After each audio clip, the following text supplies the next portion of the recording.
Hey there. So before I share this song with you today, I wanted to read this passage from John 15 to you, which actually inspired this song.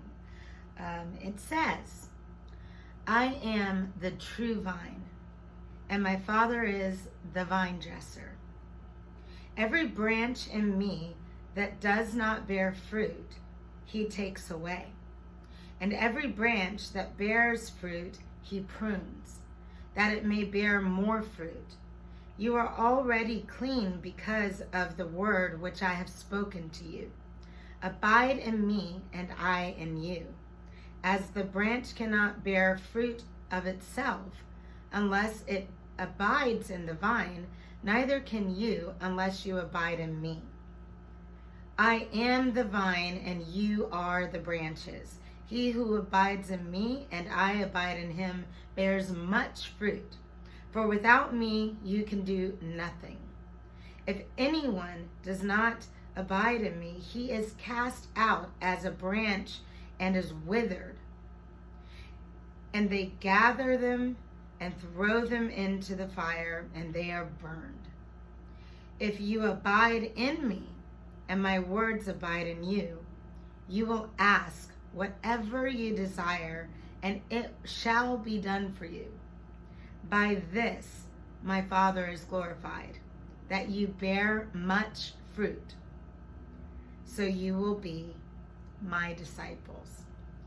And that is from Jesus himself, and it's obviously very important to him that we cling to him in everything that we do.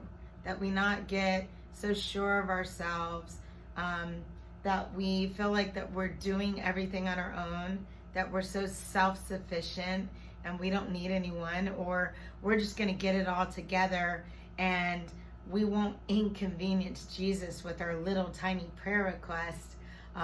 These kind of things, it gets us in trouble so often because it's like we're putting Jesus over here. But what he's telling us is we must abide in him. We must stay tethered to his vine.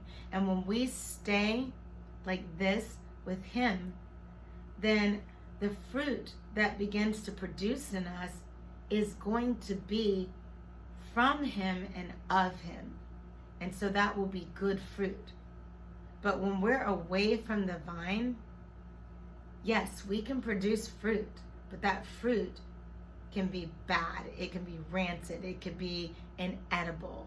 It could be just terrible in smell and taste, or it would just rot before it would even really bloom. And that is us in our life, when we stay close to Jesus and we entrust him with our needs and our desires, our hopes, whatever it is, then it's safe because we're looking to him and we're looking for him to put it in order. We're looking for him to lead us and guide us and to cleanse any impure motives or expose those things or whatever, but also to empower us and strengthen us and grow us. And like it spoke about earlier in the passage about that he will prune us, The pruning is just as important as the growth. In fact, it's even more important in some ways because when you prune, it actually encourages the plant to grow more. I have my little garden outside, and sometimes I'll notice like one of the branches starts to stagnate. And so sometimes I clip it at the tips. Sometimes I may pierce certain parts of that branch because then the trunk, it starts to send nutrients and whatnot to that area that thinks it's wounded, right? And it grows it and makes it more healthy. Or sometimes it's so damaged that I may need to cut it off right to the very trunk or the root, whatever that is. And I have had some plants where like literally I had to cut it off to like literally little stubs like this, And one of those plants is actually one of my most magnificent plants to this day.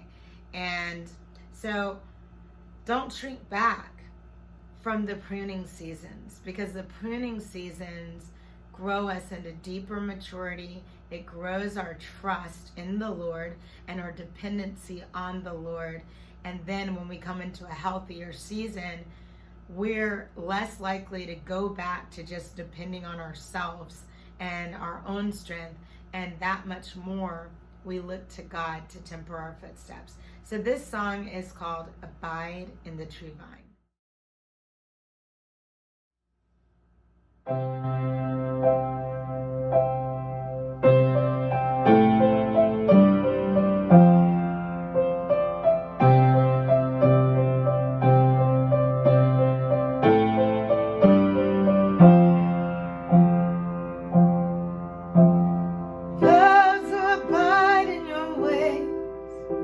Your grace abounds.